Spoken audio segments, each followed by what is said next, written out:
Si vous supportez de moins en moins ce monde dit moderne, rapide et souvent stressant, pourquoi ne pas vous tourner vers la méditation et plus précisément vers la méditation de pleine conscience?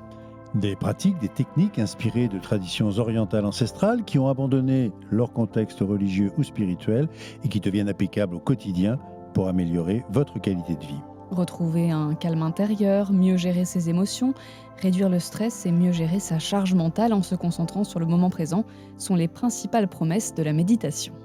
Alors qu'entend-on par méditation de pleine conscience? Comment la pratiquer? À qui s'adresser? Quels bénéfices pour la santé physique mais aussi la santé psychique et ces bénéfices sont-ils démontrés? Enfin, la méditation peut-elle aider quand on a une maladie chronique? Vous entendrez les réponses de notre invitée Corinne Banis, professeure à Sorbonne Université et néphrologue à l'hôpital de la Pitié-Salpêtrière, où elle a introduit la pratique de la méditation de pleine conscience à l'hôpital pour les patients, mais aussi pour les soignants. Et son livre, il est à l'antenne, La méditation de pleine conscience, aux éditions Que sais-je. Je suis Margot Frouville, chef du service santé de BFM TV. À ses côtés, Alain Ducardonnet, médecin, consultant santé BFM TV. Vous écoutez le podcast Santé, le podcast qui prend soin de vous.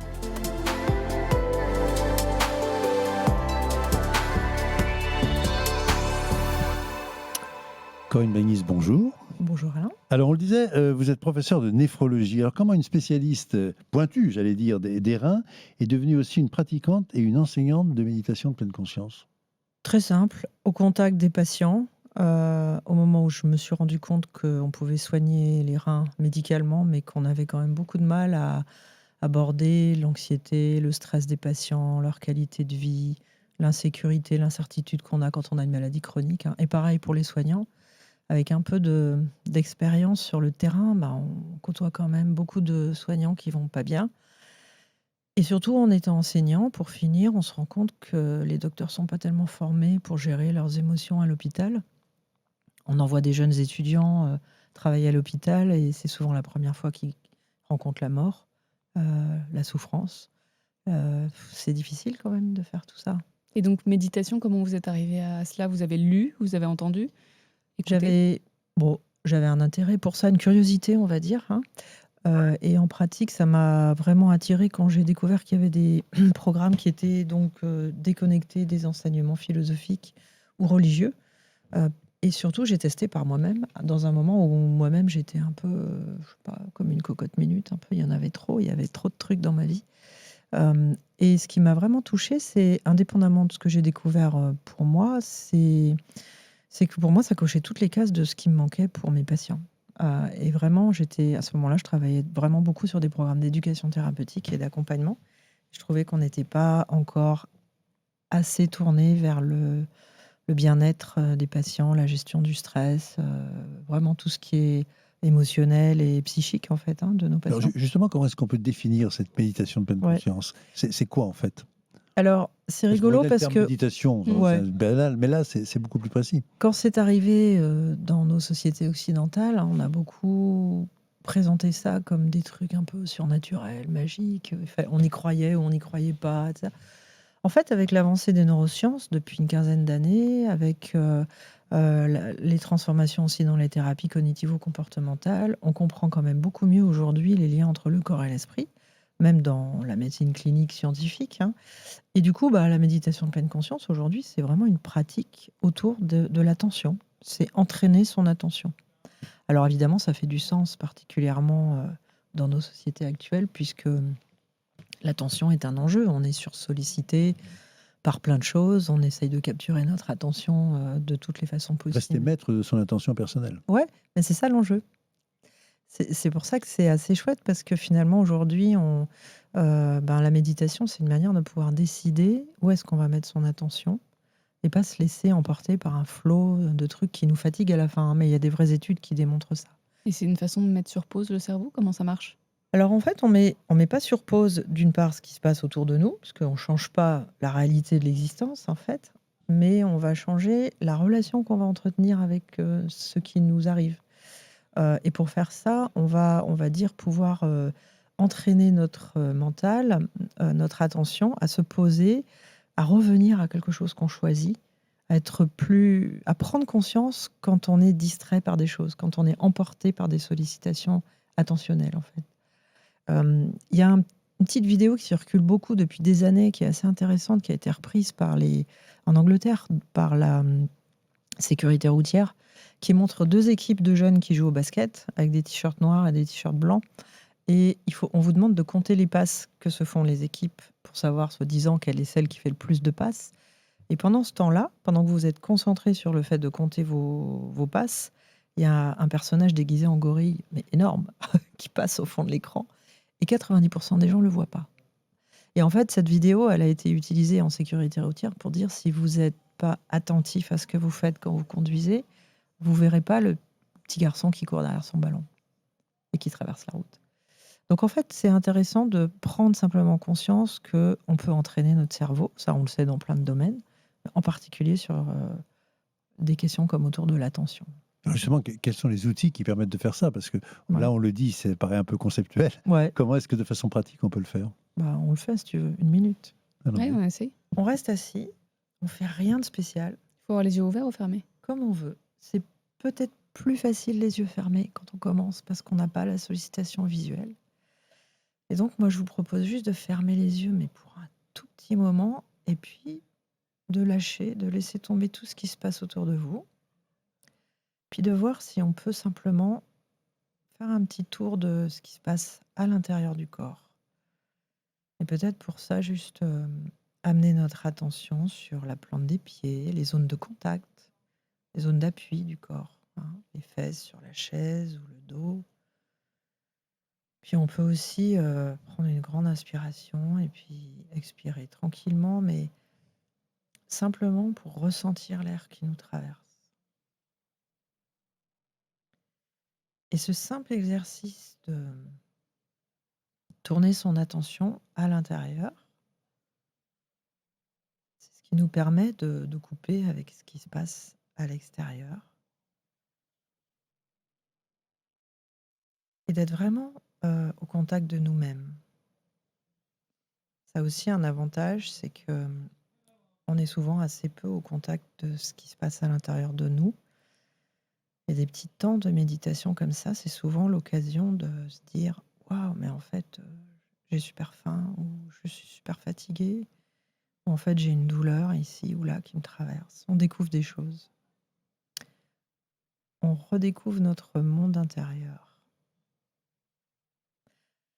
Et puis du coup, comme méditer, c'est pas du tout s'isoler, faire cet exercice-là, ça se termine toujours par ouvrir les yeux et reprendre contact.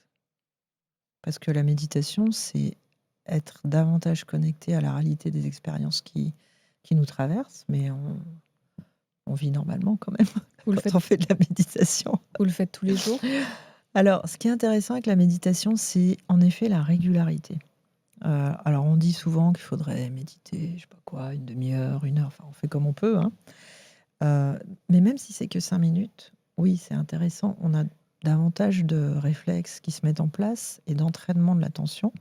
Cette capacité à revenir à l'intérieur, c'est juste choisir de porter notre attention sur un focus particulier qui va être le corps ou le souffle. Et ça, c'est ça qui nous entraîne à pouvoir reprendre le pouvoir, je pourrais dire presque, sur notre attention. Et même si on le fait que 10 minutes par jour, on a plus de bénéfices, on voit plus de changements que si on le fait 1 heure par semaine, par exemple, Plutôt le matin ou le soir. quand on veut.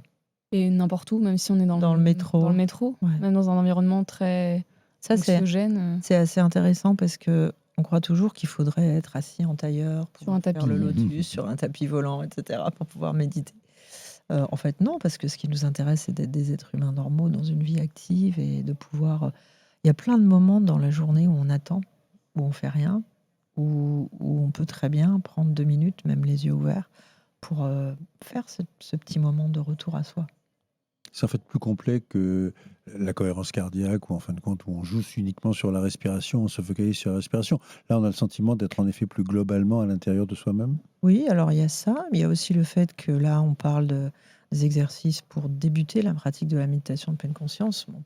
On peut découvrir des tas de choses. On peut aussi petit à petit travailler à essayer d'identifier ses émotions, avoir des exercices vraiment très centrés sur les émotions. Et ça, c'est aussi très intéressant parce qu'il y a une dimension qui est vraiment qui change vraiment les choses de la méditation, c'est le fait de pouvoir observer ses émotions et de les nommer.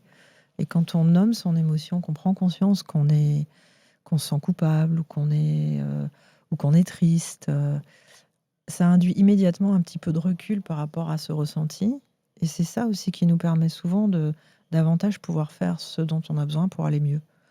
Euh, Il y a une différence entre je suis triste, ce qui vous laisse pas beaucoup de chance d'en sortir en fait, et je prends conscience que j'ai une émotion et que ça s'appelle de la tristesse. Mais peut-être que j'ai en même temps ou tout à l'heure d'autres émotions. C'est pareil pour la douleur, par exemple. Tout le travail de la douleur qui est intéressant avec la méditation, c'est que on va passer d'un monde dans lequel toute l'attention est focalisée sur la zone douloureuse et il n'y a plus rien d'autre comme expérience sensorielle dans le corps de cette personne. On va réentraîner les gens à ressentir d'autres endroits de leur corps où il n'y a pas de douleur. Parce que forcément, il y en a. On a rarement une douleur dans l'ensemble de tout son corps. C'est possible d'avoir des douleurs très intenses et très étendues. Mais ce qu'on va faire, c'est qu'on va réentraîner les gens à ressentir des zones du corps qui ne sont pas douloureuses. C'est comme si on faisait un travelling arrière, là. Et donc, en fait, on réagrandit l'espace des perceptions. Et du coup, la douleur, elle est toujours là, hein. On n'atténue pas, on ne change pas le processus de la douleur avec la méditation. Mais par contre, la perception de la douleur est différente. Elle se réintègre dans un panorama où le corps peut aussi être source de quelque chose de confortable et d'agréable. Et ça, vous le faites au quotidien avec les patients? Ah bah ça, c'est sûr que c'est une des choses qu'on apprend. Il y a même des programmes spécifiques. Il y a même des gens qui ont monté des programmes spécifiques que pour travailler sur la douleur avec des patients. Vous avez été formé où? Il y a des diplômes, des écoles? Oui, alors moi j'ai été formée il y a 15 ans dans l'école de John Kabat-Zinn, qui est un scientifique qui dans les années 70, alors lui il avait lui-même eu une formation très orientale pendant des années, et il a, on va dire, été un de ceux, il y en a eu plusieurs dans les années 70-80, qui a ouvert des écoles de formation laïques aux États-Unis. Et d'ailleurs, il a commencé à former, à enseigner à l'hôpital à Boston pour des patients. Donc évidemment, c'est ça qui m'a intéressée. Je me suis dit, waouh, mais il y a des gens qui font ça. Même si moi, c'était plutôt il y a 15 ans, donc ça faisait très longtemps que son école existait. Il a formé énormément de gens. Cette école maintenant est dirigée, alors lui, il a pris sa retraite, même s'il est toujours actif. Cette école maintenant est dirigée dans une autre université. C'est aussi pour souligner que ces écoles de formation sont dans des universités de santé aux États-Unis. Et en France, quand moi j'ai commencé, je fais partie de ceux qui ont créé un diplôme universitaire à Sorbonne Université pour former des soignants. À l'époque, on devait avoir 2 ou 3 structures comme ça en France. Maintenant, il y en a une dizaine. Donc, il y a pas mal d'universités françaises de santé qui ont aussi considéré que ça pouvait être intéressant pour des professionnels de santé d'apprendre ces pratiques. Alors, on voit bien que ponctuellement, on sent ce qui se passe. Est-ce que ça modifie en fin de compte le cerveau? Est-ce que ça modifie au long cours? Parce qu'on imagine Ouais. que c'est ponctuel, mais est-ce que ça modifie le trend justement Ouais. d'une dépression, Oui. de maladie chronique? Alors, ce qui est intéressant depuis 10 ans, c'est que, bien sûr, moi, quand j'ai commencé il y a 15 ans, mon souci, c'était plutôt de dire 3 choses. Si on fait de la méditation à l'hôpital, c'est pas pareil que si on l'a fait au café du commerce avec ses copains. Donc, on peut pas dire la même chose à des patients quand on est soignant. Ce qu'on peut dire par rapport à ces pratiques va être pris comme une prescription. Donc, d'où l'intérêt particulier de former les professionnels de santé avec toute la qualité, les compétences, la perspective qu'on a quand on est soignant, du point de vue de l'éthique. La deuxième chose, c'est qu'on n'avait pas, à ce moment-là, il y a 15 ans, vraiment un corpus d'études scientifiques qui pouvait être vraiment convaincant, pour plein de raisons qu'on peut comprendre. C'est qu'entre les années 70 et les années 2000, il n'y a pas eu de financement qui ont été attribués à ces recherches. En plus, donc ça, c'est la première raison. La deuxième raison, c'est que méthodologiquement, on est aujourd'hui dans un monde scientifique et médical où on respecte la possibilité de faire des études qui soient des études qualitatives et non plus que des études quantitatives. Je m'explique, ça veut dire qu'on fait des essais randomisés où on teste en double aveugle un médicament sur un autre. On a voulu au début que ce modèle soit utilisé pour la méditation et pour tester la valeur de la méditation médicalement, mais ça ne marche pas. Vous ne pouvez pas faire de la méditation sans savoir que vous faites de la méditation. Vous pouvez prendre un comprimé bleu ou rouge sans savoir ce qu'il y a dedans, mais si vous méditez, vous savez que vous méditez. Donc il a fallu aussi attendre l'évolution de la démonstration scientifique d'une pratique intéressante pour la santé. Et aujourd'hui, alors d'ailleurs, aujourd'hui, on a aussi des financements, on a aussi des études randomisées, notamment en psychiatrie sur la prévention des rechutes dépressives, notamment pour démontrer l'impact sur la prévention du stress, du burn-out, de l'anxiété, de la douleur. Il y a des essais randomisés. En fait, ce qu'on fait, c'est que dans ces cas-là, on tire au sort 2 groupes et puis on propose d'abord la méditation pendant que l'autre groupe ne fait rien et ensuite on offre également le programme de méditation au 2e groupe pour que tout le monde en profite. Mais le fait est qu'on a amélioré considérablement la qualité des études et qu'aujourd'hui, on a des vraies démonstrations. Alors, aujourd'hui, la méditation de pleine conscience, c'est une thérapie cognitivo-comportementale. Ça fait partie de l'arsenal qui est enseigné aux psychiatres. C'est même moi qui, à Paris, jusqu'à présent, faisais cours. Enfin, je faisais partie des gens qui enseignaient ça sur l'impact de la méditation dans la maladie chronique. Mais pour les psychiatres, c'est pour dire que c'est rentré dans la formation universitaire, dans les cursus. Il y a des cours d'initiation dans le cadre des approches non médicamenteuses de la santé dans les facultés de médecine et qui concernent alors plus largement la méditation, mais aussi le yoga, l'hypnose, enfin tout un tas d'autres approches non médicamenteuses. Il y a un collège universitaire des approches non médicamenteuses de la santé, auquel j'appartiens avec une vingtaine d'autres spécialistes de ces approches. Donc en fait, la société a beaucoup changé de perspective. Et puis pourquoi ? Tout simplement, c'est parce que une immense majorité des gens qui ont des maladies chroniques se tournent vers ces approches. Et qu'est-ce qui a été prouvé ? On comprend bien le mécanisme pour la dépression, mais pour des bénéfices pour le système immunitaire, le rein. Alors, ce qui est surtout montré, à mon sens, c'est sur la qualité du sommeil. On ne va pas dormir plus, on n'aura pas plus de sommeil paradoxal, etc. Mais c'est un peu comme ce qu'on disait pour s'amuser sur le Viagra. On s'en fiche. Enfin, le vécu de l'insomnie n'est plus le même. C'est-à-dire qu'on va peut-être pas dormir plus longtemps ni plus profondément, mais la méditation permet d'alléger le côté souffrance et d'améliorer le vivre avec. C'est pas rien quand même. C'est-à-dire que quand vous êtes insomniaque, tous les soirs à 19h, vous vous dites « Oh là là, ce soir, j'espère que je vais dormir ». Ça s'appelle une anticipation anxieuse. Le cerveau, il est configuré comme ça. Il nous protège d'un certain nombre d'événements en anticipant. Mais du coup, on peut vivre dans l'anxiété toute sa vie. Si vous êtes insomniaque, mais que vous n'avez plus ces anticipations anxieuses, vous avez déjà gagné pas mal en termes de qualité de vie. C'est pareil pour la douleur. Pour répondre à votre question, dans les maladies chroniques, la douleur chronique, ça j'en ai déjà dit un mot, le stress, l'anxiété. Alors vous êtes aussi une experte en numérique, en santé numérique.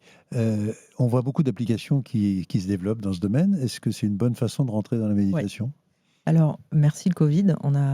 En fait, ça paraissait un peu paradoxal d'aller enseigner la méditation en ligne. Bon, le fait est qu'on l'a tous fait pendant la crise du Covid, parce qu'on pensait qu'il y avait un besoin de pouvoir aider les gens globalement. Ceci étant, il y a un certain nombre effectivement d'applications qui offrent essentiellement des médications guidées. C'est souvent une aide pour débuter, pour découvrir, pour avoir des enregistrements de méditation guidée que vous pouvez utiliser pour vous entraîner quand vous voulez vous entraîner et que vous avez besoin d'être guidé. On peut aussi méditer sans être guidé. Moi, ce que je pense, et je ne suis pas la seule à le dire, c'est qu'à un moment donné, il faut aller apprendre avec quelqu'un qui a été formé, qui a une formation rigoureuse. Et aujourd'hui, il y a plusieurs écoles, même en Europe, même en France, qui forment à la méditation de pleine conscience. Donc, il faut passer par la case « je vais apprendre avec quelqu'un qui sait », parce qu'il n'y a pas dans la méditation que l'idée de faire les exercices tout seul. Au bout d'un moment, on va tourner en rond. Quand on va travailler avec un professionnel de la méditation qui vous l'enseigne, il y a tout un travail qui s'appelle le dialogue exploratoire, qui est une façon de travailler en groupe autour de nos expériences, partager de la méditation, et qui permet de prendre conscience de plein de choses et vraiment d'avancer ensemble, vraiment d'apprendre de manière... Enfin, il y a vraiment le collectif à sa place aussi dans la méditation. C'est une activité qu'on pratique seul, la plupart du temps. On peut le faire en groupe, mais c'est intéressant d'aller le partager dans un groupe de pratique avec un groupe et un enseignant. Et si besoin d'une aide d'une appli, vous en recommandez certaines ? Il y en a beaucoup. Moi, je crois qu'il faut vraiment choisir celles qui vous correspondent parce qu'elles ont toutes un peu le même principe, c'est-à-dire qu'elles proposent des enregistrements. Et le fait qu'elles soient payantes, c'est pas... Elles sont payantes, les applications payantes. Voilà, que vous vouliez faire du sport, de la cuisine, ce que vous voulez. Souvent, il faut payer un petit peu, c'est normal aussi. Merci beaucoup, professeur Corinne Banis. On rappelle votre livre « La méditation de pleine conscience ». Merci à vous. Publié aux éditions Que sais-je. Et nous, on se retrouve la semaine prochaine. Et d'ici là, prenez soin de vous.